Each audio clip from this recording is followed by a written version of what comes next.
friends, welcome back to my channel. It's Tori. Today I'm so excited to make this video. I'm so excited to make this video. Today I am going to be adding a new series to my favorite fantasy series of all time.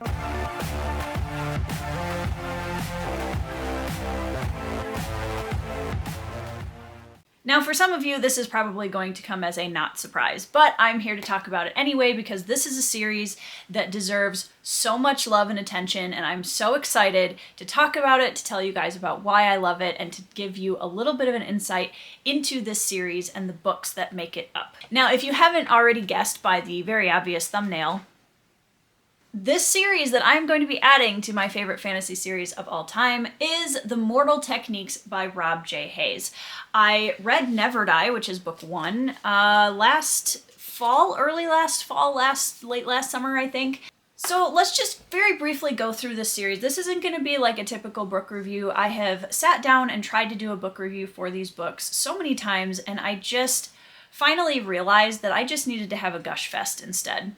So what we're going to do is I'm going to talk a little bit about each book in the series and why I loved it. I'm going to talk a little bit about what you're going to get in this series and why it might be your next favorite fantasy series as well. Book number one is Never Die, in which we have Ein, who is a very strange young boy who is gathering this group of legendary heroes on a quest to kill an emperor. Ein binds all of these heroes to him, so they have to follow him, and they become a motley crew. Each of the characters is so incredibly distinct from each other. They all have unique abilities, unique backstories, very distinct personalities from each other, and all of those personalities contrast and interact together in the story so well. As you guys know, motley crew is one of my absolute favorite tropes of all time. I love a motley crew so much, and I love a motley crew done well, where each of the characters has a full, vibrant life of their own. The interactions between all of the characters feel very character authentic and interesting and different depending on who's talking to who or who's doing what with somebody else.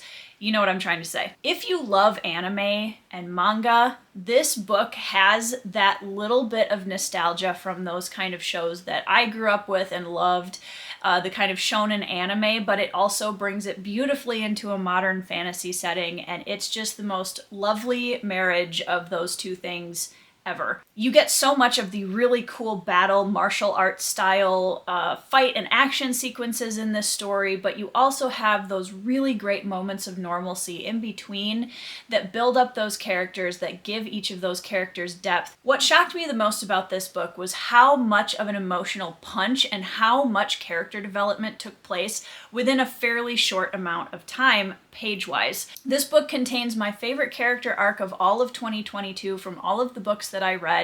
I'm not going to say who it is, but it's amazing. Just an incredible redemption arc that takes place in this story with one of the characters, and overall, I just loved it. Another character that I do want to mention in here, because I think it's definitely worth noting, is Itami Cho. Itami Cho is the first hero that Ein, the little boy, binds to himself as part of his group of heroes. Itami is a samurai swordswoman, and she is such an incredibly well-written, strong female character. I absolutely loved her. She kind of becomes the anchor for this motley crew and the kind of quiet strength leader, if that makes sense, and she's such a great character. I love her so much. She's definitely going up on my favorite fantasy females list, and all of the characters surrounding her within the motley crew just kind of add, like, seeing them all through each other's eyes from various points of view just kept building and building how much I cared about them, how distinct they all were, and how well the characterization is done in this book. I cannot say enough about this book. It is technically a standalone, as are all of the books in this series, which is one thing that I kind of like about it. I'm going to talk a little bit more after I introduce each of these books about what's very cool about the standalones and within this series. and how Rob Hayes pulls in some through lines through that, but that's for after the book introductions. Book 2 in this series is Pawn's Gambit. Once again, we are introduced to a motley crew that's gathered by the goddess Natsuko. Natsuko is gathering to herself a motley crew of heroes, once again, to take place in a game that is being played between the gods basically at the expense of all the mortals underneath them, because the gods are just focused on themselves and the people below are just out of luck. So basically what's happening is the gods are all trying to decide who the next chief god is going to be for this certain period of time, and obviously the one who is currently in power doesn't really want to give it up. So Natsuko is on a quest to take power back from the god that is currently the chief god and to try to bring some kind of balance back to the world, etc., etc. And she goes down to the mortal plane and starts assembling her own little team. Natsuko is joined by Yu, who is a character who is a strategist. She is has been involved in a lot of war and things previous in her life. She's kind of a has-been hero of sorts. And she's kind of on the run from her past. She has a lot of weight that she's carrying from decisions and things that she's done. And she is kind of our main character, and obviously we are getting some other motley crew things. We're gonna take a moment to appreciate this beautiful cover art by Felix Ortiz. Shout out to Felix. This one really kind of delves into a little bit more engine kind of magic, which was really cool, and it also included one of the coolest magical abilities I've read in a fantasy book ever. I love it. I don't want to say too much about it because it's really something that you have to read and establish and experience for yourself throughout this series. The final battle is nuts in this book, and again, we just get this plethora of really cool wuxia style magic technique battle sequences. And the third book is Spirits of Vengeance. As you can see, this one is quite a bit bigger than the previous two. It's literally the first two kind of combined. And it is, I hesitate saying that it's my favorite of the three because I really, really love Never Die, and Never Die is never going to lose the nostalgia of being the book that led me into this series. I absolutely love it. It has a very special place in my heart. But this book, oh my gosh. So we do still have a motley crew in this book. That being said, it really revolves around one central main character, and that's Haruto. And Haruto is a onmyoji, which basically means he is a vengeful spirit hunter. He goes around and he takes out all of these spirits that are plaguing the living realm in these different towns, and he gets paid for it. So he's kind of a paid mercenary of sorts. He has a sidekick named Guang, who also has his own past history and his own technique and ability. Without saying anything that's a spoiler, Guang's magical ability is also very, very cool, and it kind of develops throughout the story.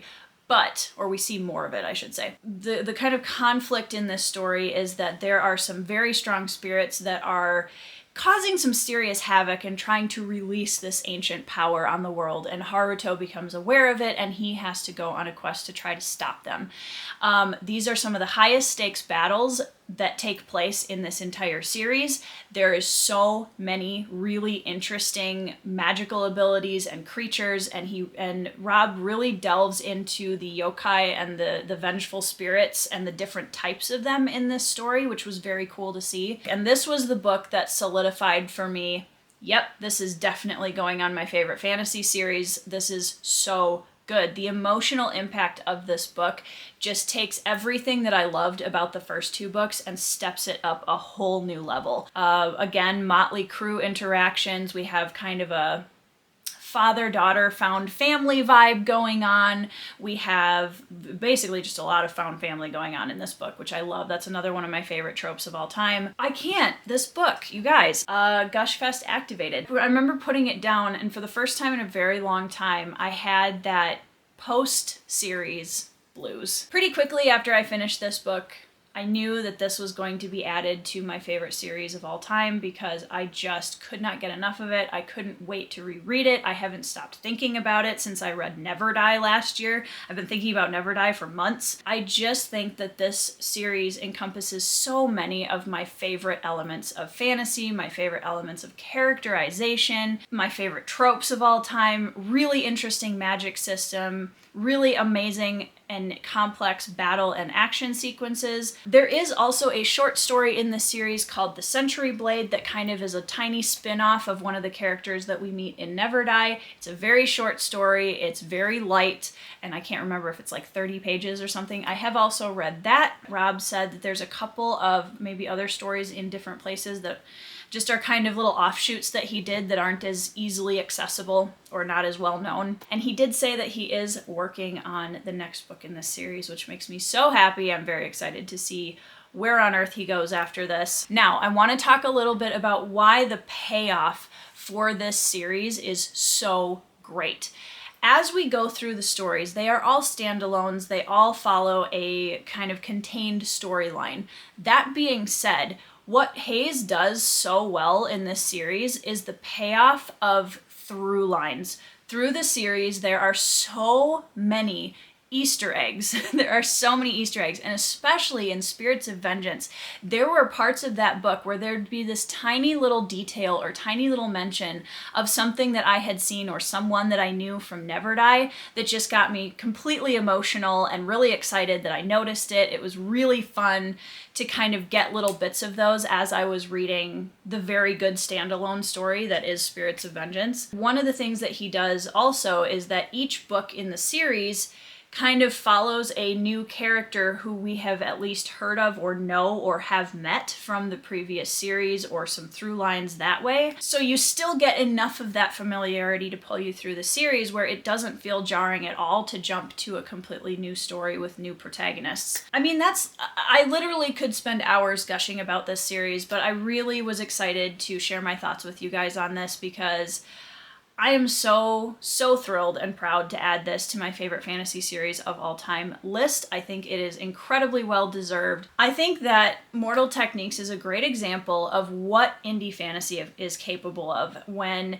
they're not necessarily bound by trends or by marketability that a lot of the traditional published series have to follow.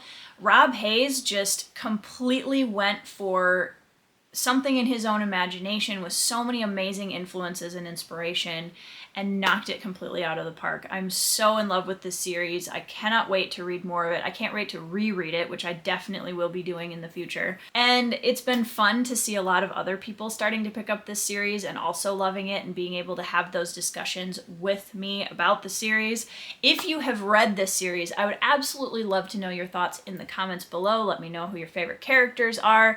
And if you ever want to chat Easter eggs and cool things, if you've read the series, please feel free to hit me up on Discord or Twitter. I think that's all I'm going to say at this point. But I love this series, you guys. If you also are a fan of some of my favorite fantasy series and you know what I like and you also like a lot of the elements and tropes that I enjoy in stories, please pick up this series. And especially if you are any kind of a fan of old, like Asian martial arts movies or anime, or you're a big manga reader, this series I really think is going to be an excellent fit for you. That is all I'm going to say for today. If you like this video, please like and subscribe and hit that bell notification so you can get all of the notifications for new videos as I talk about more fantasy books and other things.